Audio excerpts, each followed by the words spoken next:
First, a message from our sponsor. I was going to say, did you see the all the changes with the UFC fights that got announced?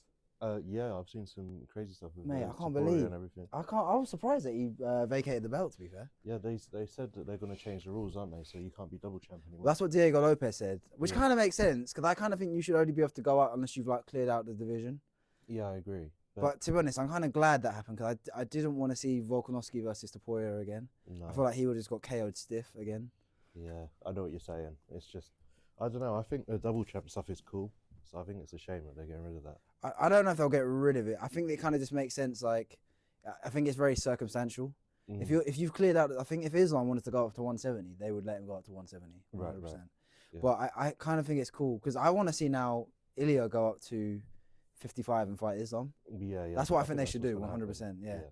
I don't see why else he would do it. But I heard that apparently some people think, this isn't confirmed or anything, they think they might do something like Ilya versus, say, Charles Oliveira or Arman, or Ilya versus Arman. Whoever wins that, then they fight Islam.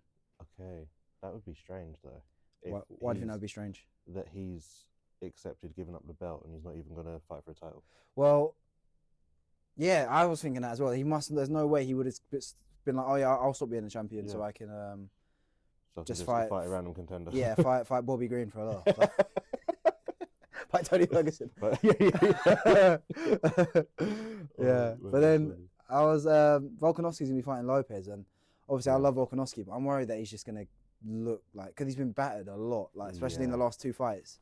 I'm a bit worried. Yeah, and Lopez is a beast, and he's big for 45 as well. So yeah, man, it would be great if Volk could make it back.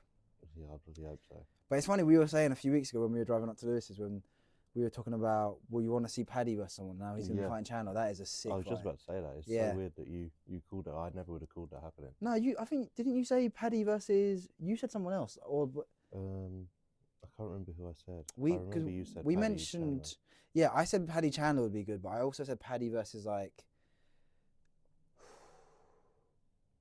I wouldn't even mind like Paddy versus Oliveira or something. Yeah, I think you said like Paddy. No, there's no way you would have said that. Paddy who? I can't remember. I feel like my mind's just being blanking on 55 contenders at the moment. Yeah. But they changed as well. Did you see? So Leon was fighting Jack Della Maddalena. Yeah. He's now fighting Sean Brady, and then Jack Della Maddalena is now fighting Bilal for the belt. I wonder what happened. I'm assuming Shavkat. Yeah, Shavkat said he got offered the fight first, but because he said he's still injured from the Gary fight, he was like, so I couldn't basically. Yeah, that makes sense. So I'm just gonna get my water 1 second. Yeah, no worries. Good. Oh. You low-key look like Shavkat. I look like Shavkat. Yeah, I want to. I don't know. I've lost all the hype for Shavkat now after that fight. Not really that bothered about watching him anymore. What? For one fight? From one fight. But he won. I know, but he didn't. And Gary's really good. Gary's underrated. Yeah. I think I lost a lot of excitement around Gary as well after his fight. Oh my days, MVP. you're so hard to please. Jesus. I know, but I just. They're like two of the best. Well, they are two of the best welterweights in the world. Yeah. What did you want to do? Like do a spinning wheel kick, a Ramona kick, a knockout? Like. Yeah. That's exactly what I wanted to say. I wonder who Gary's gonna fight next, because now he's kind of the odd man out, because Leon's booked. Honestly, they put him up with Colby or Buckley again. Yeah. That would be sick. Oh my knee. See, that's the person who I'm actually excited about, Buckley. Mate, Buckley's like an absolute tank. Like he's not super tall, but he's like he's you would feel safe. You would feel safe 100%. And I'd be like, I want to order a Jack Daniels. Johnny Walker. Johnny Walker, yeah. Oh, what was that other video you talked about the other day? And I was creasing. No, you sent it to me. You was like, I go into a house, there's a party. If there's not at least 5 bedrooms, I'm not going in there. Then I could rob the batteries. You're from the fire detector or something like that. I can't remember. Oh, it's so I've been using TikTok way too much recently. I can't. Oh my god. Oh, mummy, I made a mess. Yeah, I don't know. I do use TikTok a lot, to be fair. It's class. Do you know what was good? The Game Changer. I downloaded it on my iPad a few months ago, mate. Oh yeah. I'm just in bed on a big screen, basically just scrolling. It's class. Mate. You should do the double, like one on your phone. And do you know? I was thinking that I kind of want to open them up at the same time and see if the same videos come up. Yeah. 100%. Yeah. Yeah, I've seen videos of that, like iPad kids. They'll have like phone and iPad. They're just doing both at the same time. I kind of respect it. Oh, that is Trying the jokes. dopamine from early. I saw this funny meme on Instagram. It was like, I saw it today actually. It was like, the best thing about gambling is you're one bet away from making loads of money, hitting it big and retiring. Yeah. Or if you lose, the beauty of it is you can keep going again. Yeah, it's so true. Oh god, I want to win all big bets so bad. Yeah, I put on quite a big one for the boxing. Who did you I bet on? just put on it to go to distance to fight. What, Bivol versus Better BF? Yeah, just to go to distance. Yeah, it's a hard one because that was, I don't know if you watched the first fight. No, I missed The it. first fight was sick, but Yeah. it was that was actually the first time in Better BF's career he's gone the distance. Really? He's finished they were both okay. undefeated before that fight. Yeah, Before that, Better BF, I think he was like 20-0. I think before that fight, yeah, he had finished everyone 20 crazy. finishes, and he's a beast. Like, yeah. Shavkat-esque. yeah, it's funny because he's born in Dagestan, but he's Chechen. It's like, Right. but he's from Dagestan, but he's not really from Dagestan. He's Chechen. Okay. Like yeah, he grew up in that's cool. Chechnya. But yeah, he's a beast. But so is Bivol. Bivol's a beast. It's literally just two big Russian beasts just going up against each Yeah. other. It's exciting. What is the weight class? These guys? Light heavyweight. So in boxing, that is 175. Okay. Yeah. I'm hoping it's good. Oh no, it'll be good. It'll be good. It's a shame about us. The Zhang fight when is that? Big Bang Zhang. That's in a yeah. couple of hours, a few hours. Yeah, I was surprised that's not up there with. Oh, it's on the main card. Oh, is it like the fifth to last? It might be the first fight on the main card or the second Yeah. fight on the main card. Yeah. Because Which it's is annoying sad. that Dubois is now out as well Yeah. because he got that's- ill. What? That's a shame. But yeah. now Michael Bacoli's fighting Joseph Parker on like a day's notice. Yeah. They flew him in, and then it's annoying. Not Tank Davis. Sorry, Shakur Stevenson was meant to be fighting Floyd Schofield, and now they've Yeah. flown in this guy who's literally like a part-time boxer who's like a Oh, I saw electrician that. as Yeah. well. Yeah. He's so jokes if he won. Yeah, that would be so good. I might throw I 10 on it. but no, I might love like put a grand on him just for a laugh. What do you think the odds would be for him to win? It's got to be like. It must be insane. It must be like 1.01 for Something the like other that, guy yeah. to win. But I always think just when those things do happen, you must have. I would love to know the odds on what. I need to double check what say Diaz's odds were when he took it against McGregor on like a week's notice, I bet and then it he wouldn't won. Even been that good because I remember Because McGregor was undefeated in the UFC at yeah. that time, knocked out. He hadn't lost a fight in the UFC. Yeah. He was beating everyone, and obviously Nate Diaz at that point of his career was win one, lose. Like he always has been, like win one, lose one, win one, lose one. Yeah. Like no one thought he was gonna win. No one. He was just there to so the fight was still on.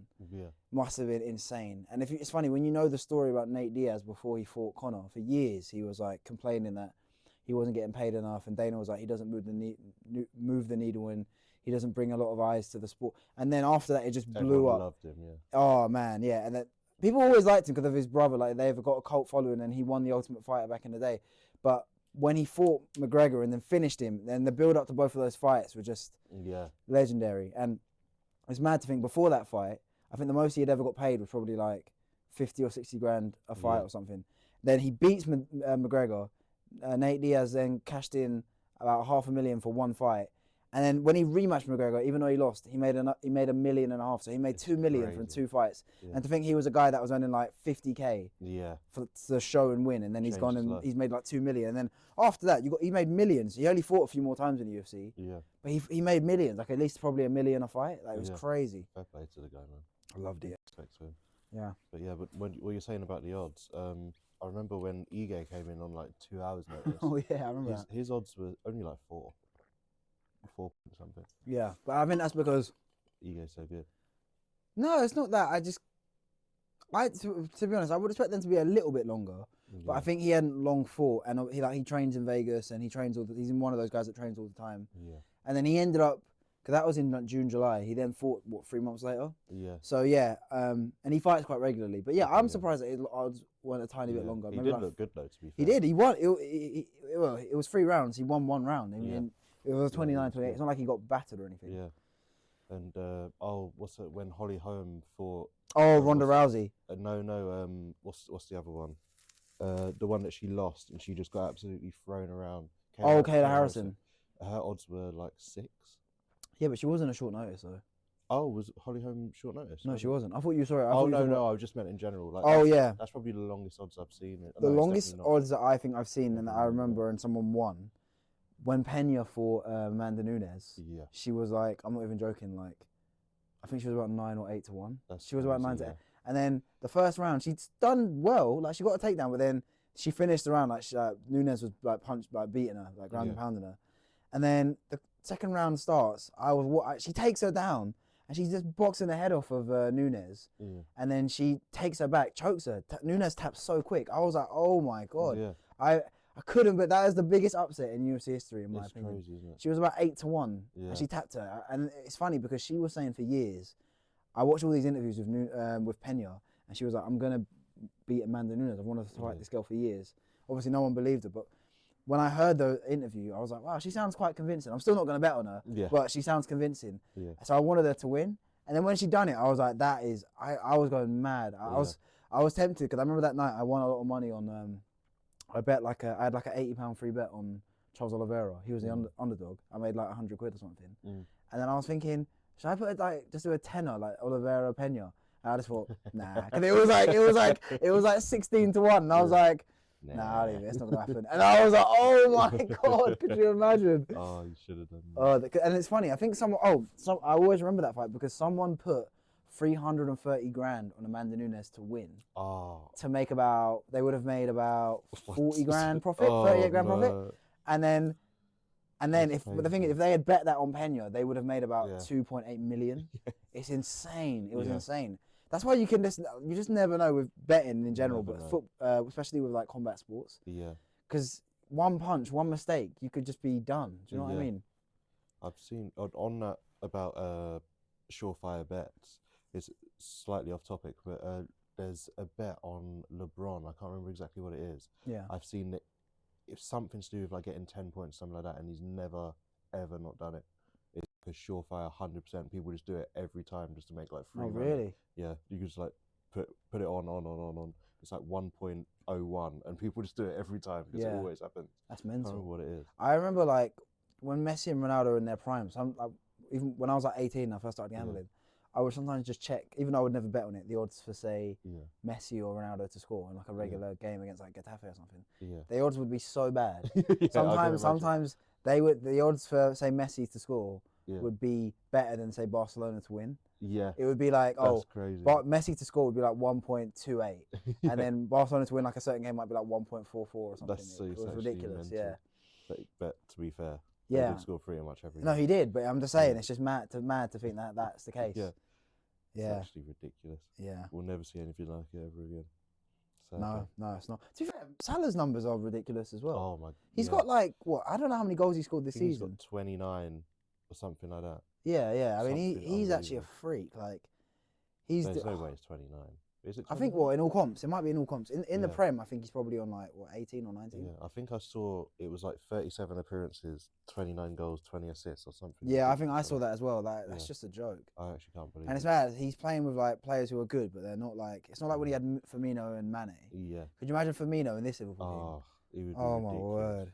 It's so funny, dude. How you go from having a guy like Firmino who's got like this crazy brain and he pulls everyone together, and then you got Nunes and he's just like, oh my god! I couldn't believe it when he scored that. So bad. I've never like obviously I'm never gonna trash like professional athletes, but I've just never said Nunes is good enough for Liverpool. Yeah. I just think he's so inconsistent, and I hate when people use this excuse. Oh, he works hard. He's a nuisance, but.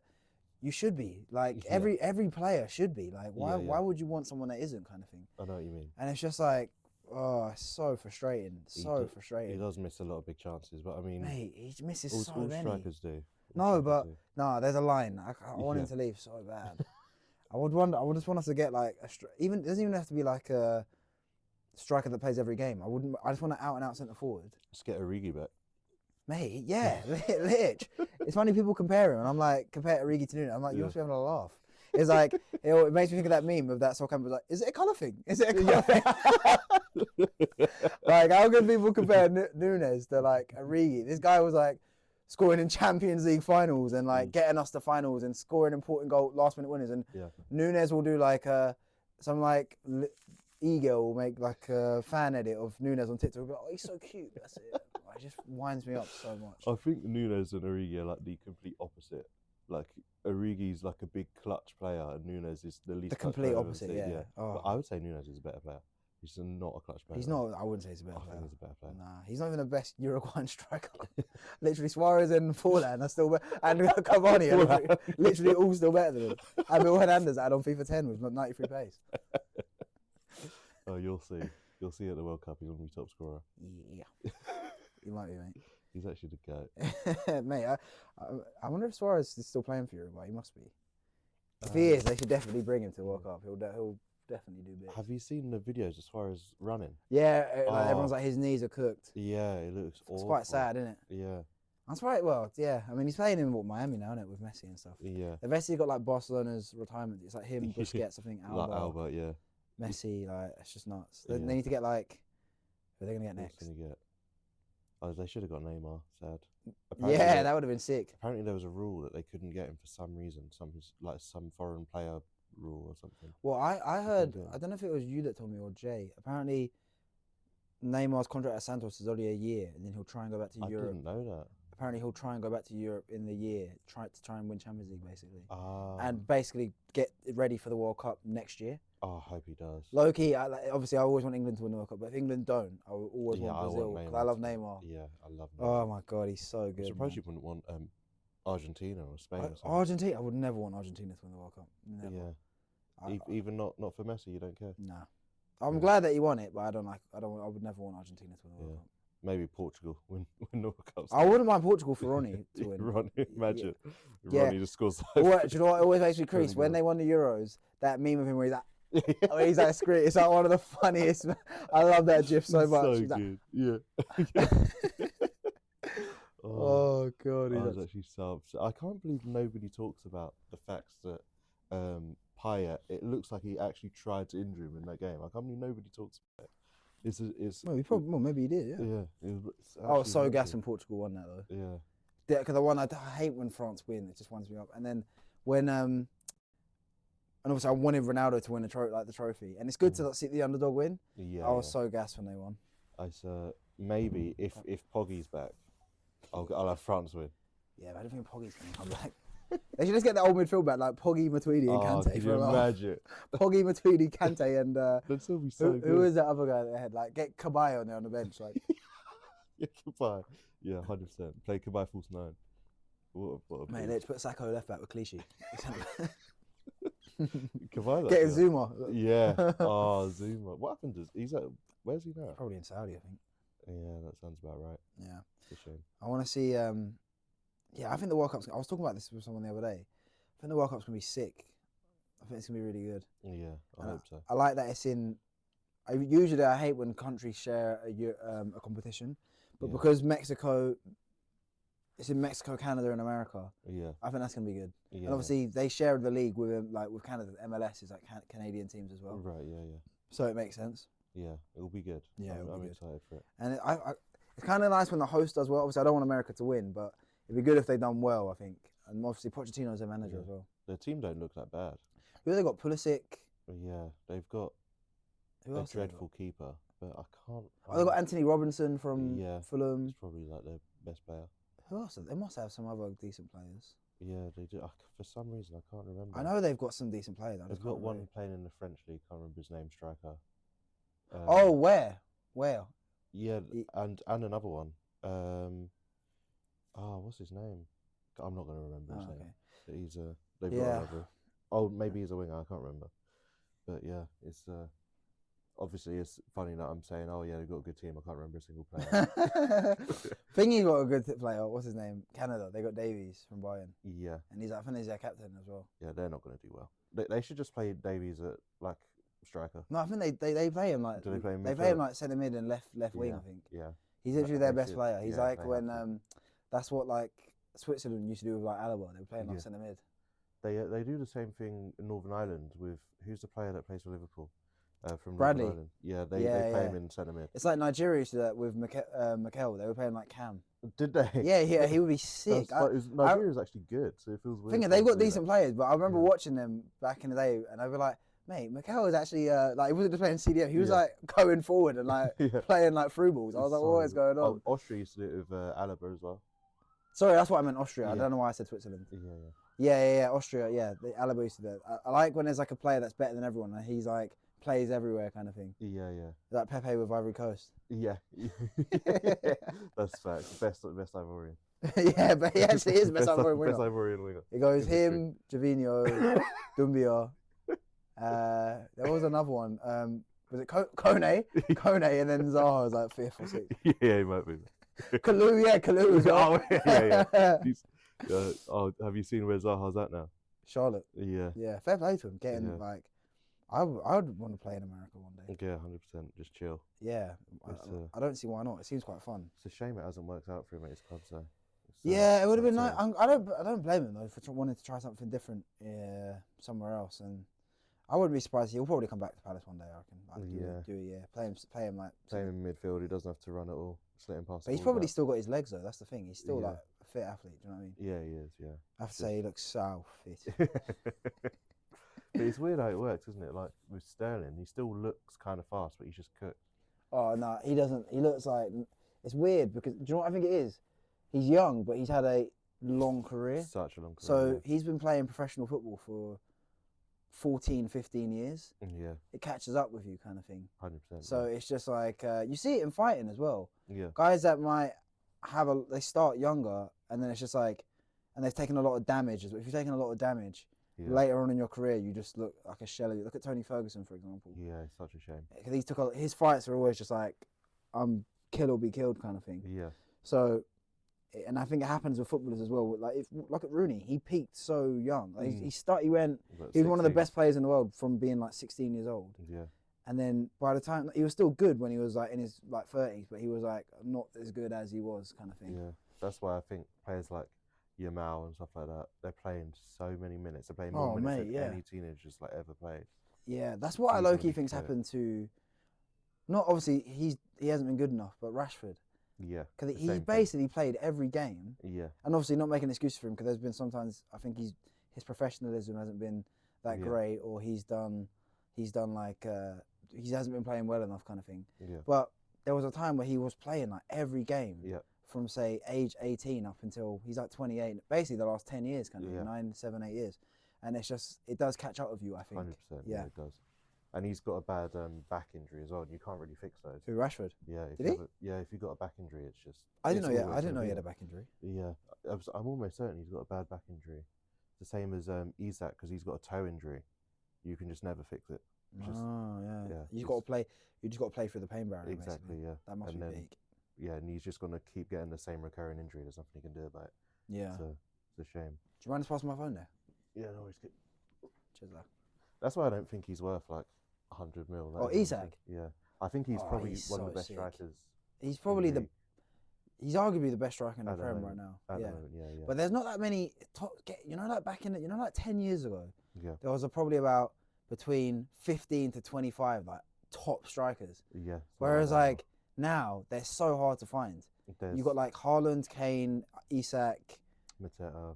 Yeah, well, yeah, but he's getting to that thing where people are going to spend some money on him. Yeah. But what I'm trying to say is you wouldn't have thought of that maybe like a year or two ago. No, 100%. So it's just, whereas 10, 15 years ago, you would have had like Benzema, Suarez, Milito, Cavani, Kane, even like all Drogba, all of these elite guys. Every top team had a top striker or two strikers. Now it's just like, it's weird how that happens in football. You know, like there was a point where it was like, like 15 years ago, 20 years ago, there was loads of elite, like world-class centre mids. I was about to say number 10s. Yeah, look, okay, you had like Mata, Fabregas, David Silva, Coutinho, Oscar, all of these really good number 10s. Yeah. And then it sort of died for years, it kind of felt like. It's so strange. And then there was a point where there were so many elite wingers, and now it's like there's not as many as there was before. And it's weird how it goes. Yeah, it's I think the position that teams are struggling with a lot is right wingers. Do you think so? Ones that can cut in on the left. So when you think about it, who we've got Saka, Yamal, Salah. Salah obviously, yeah, and that's it. They're the only elite right wingers, I would say. There's got to be more, but they're the only ones I can think of. You might be right, you know. Ones that can cut in on their left foot. There's hardly any. That's a good point. Yeah. But do you think that's maybe just because there's less there's obviously most players are right-footed. Yeah, there's a lot less left-footed. But do you know what I think as well? Sometimes would annoy me, like when I was as a Liverpool fan. What would sometimes annoy me is I bothered me that how we would never ever swap wingers. You know, like Salah. Yeah. Sometimes it would say you knew Mane or Salah was gonna cut in. Yeah. So it became kind of predictable, 100%. And I 100%. sometimes wish that they would just switch so they could just run. Yeah. Do you know what I mean? And they wouldn't have to cut in and they could just shoot. And it used to bother me sometimes. I'd be like, oh, just switch them around. Kind of thing. I was having the same thought actually when Zaha used to play for Palace, that he's obviously our outlet, but they would have like, I don't know, like Kyle Walker at right back. And because Zaha's the left winger, he's always going at Kyle Walker. I'm just thinking, just go play on the right. And just run past the dreadful left back that they got there. Yeah, instead of running at Kyle Walker, and you're never going to get past It's so frustrating, isn't it? It's so frustrating. Yeah. It just feels so obvious, but there's got to be a reason they don't. I don't know. Maybe it's like a confidence thing. You can't say, oh, you're not going to get past Kyle Walker, just go on the other way. I know, but it's just, I think it's just good to like switch them around, just to like mix it up, because I don't see why they have to. It's like, you know what they're going to do. I know there's some guys, you know, like back in the day, especially with like Robin, you knew that he was going to cut inside, but you just couldn't stop it, kind of thing. Same as like Anthony, for example. You can't. Mate, you know, he's been scoring goals since, you know. Really makes you think. It really makes you think. When you sent that thing the other day of Bot, I was in tears. That's so funny. Oh my really God. Makes you think. Really makes you think. Oh my God. So good. Oh, but yeah, it actually does make you think about Man United, because there's got to be something wrong. That every player that leaves is just unbelievable. Not every player. Like Sancho left, and he hasn't been unbelievable. Remember that game in the Champions League? He was like the best player of all time. Yeah, he's had a few good games. Like he's not unbelievable for Chelsea. No. Yeah, he's been all right. Like he's been nothing special. Yeah, no. But there have been some players that have left, and they've like Rashford looks like bloody CR7. Yeah, exactly. He looks incredible. Yeah, it's so strange. Yeah, I don't know. So people just don't like that club, I guess. Yeah, it's weird. I know it is weird how bad they have been, kind of thing.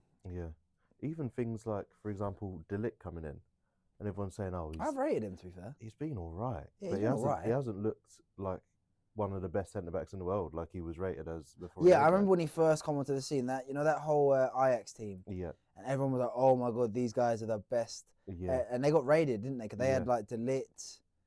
They had. No, wait. Was it? No, Tadic was. Actually, no, he was there, but Tadic had already played in the Prem at that point. Ziyech. And he was dreadful. Yeah, he came to Chelsea and he didn't do anything. Yeah, he was awful. And then there was another guy. Was it Donny van der Beek or something? Oh yeah, he just didn't play. Yeah, but there was another guy at the back / midfield, and he got signed as well. I can't remember who it was. It was like another. Frankie de Jong, maybe. Yeah, I think it was Frankie de Jong. He went to Barca and they hate him. He's a decent player though. I think he's unbelievable. He's a decent player. I think he's unbelievable. I think if he came to the Prem, he'd be like one of the best midfielders. I don't know, but I think that's kind of sometimes the reason why these players from Dutch league struggle, because it's so physical. It's such a bit, but I mean, there are some players that can do it. I think when you're in a lower league like that, you have to be so much better than all the other players. Otherwise, if you're just a bit better than the other players around you, you're not going to stand out in Prem. For example, someone like Kudus, he was so much better than everyone in that league. So when he came to the Prem, he was just obviously going to be good. Yeah, I think he's quality. Yeah. But yeah, it's weird because even, for example, Gakpo, who's looked really good, but the first 2 years, he was pretty average in my opinion. Yeah. So maybe I think it takes them a little while to get used to because one thing you always hear foreign players say when they join the Prem, they're like, "Oh, I really had to get used to the intensity, the physicality," and then once they get used to it, they're all right, kind of thing. Yeah, exactly. It's I think it's just different. I think Italian football has changed to be a lot more intense as well. It used to be like really dreary and dry and defensive and slow. I think it's quite similar to the Prem now. Do you think so? Yeah. So I never watched Serie A, to be fair. Yeah. But how many Italian teams are even in the Champions League now? Oh, they all were. Juve got knocked out. We watched it the other day. They all lost to underdogs. Oh my God, yeah. So all of them. No, I think Inter are still in. I think Inter are still in, aren't they? Yeah. So there were 3 teams that played. Let me look at it. It was AC Milan. They lost against like Fenerbahce or something. Yeah. Then there was the Yeah. AC Milan lost to Feyenoord. Let me have a final. look. That's it. My bad. But Juve lost to PSV. Yeah. And then there was one more. Inter must still be in it. Yeah, I think. Let's have a look. I think UCL they draw. went straight through. Inter went straight through. So Inter went straight through. Okay, I've got it here. They were in the top 8. Mate, we got PSG. Liverpool got PSG. Oh, that would be good. Mate, we got shafted. How can we win like every game and they get bloody PSG? Do you have the draw there? Yeah, it's just loading now. Yeah. So Atletico Madrid got Real Madrid. Club Brugge versus Aston Villa. Oh. Okay, the whole one's here. So Club Brugge versus Villa, Real Madrid, Atletico Madrid, PSV, Arsenal, Dortmund, Lille, Feyenoord versus Inter, Bayern Munich versus Bayer Leverkusen, Benfica versus Barcelona, PSG, Liverpool. PSG, Liverpool, and Real Madrid, Atletico Madrid. That's crazy. Mate, I know. This is. I don't know. I feel like we should beat PSG, but they have looked good in the Champions League. You will beat PSG. But yeah, we should. Arsenal just schooled them. It's just they look good as they're playing against Brest. Like, obviously they're going to beat Brest 10-0, aren't they? Like, come on. Sigma boy. Funnily enough, I keep seeing Sigma boy videos on my TikTok. Yeah. I keep getting like all these Russian videos of like. So weird. And they're like these two girls who are like 13 are like selling out like big arenas. I'm like, what? Just to listen to one song as well. Biggest industry plant of all time. Sigma boy. Oh, yeah, Arsenal are still losing to West Ham, by the way. I can't believe that. And it's 10 minutes to go. Mate, they're actually the biggest choke artists in the world. Like. Yeah, and Palace are still winning. Yeah, we're the best team in the world. Mate, I needed you guys to draw us 2-0. How much did you put on that? It was a free bet. Oh, that's all right. Sorry, buddy. I know, it's jarring. Oh my God, I can't believe Arsenal were losing, I should say. Yeah. That's actually shocking. They're actually the biggest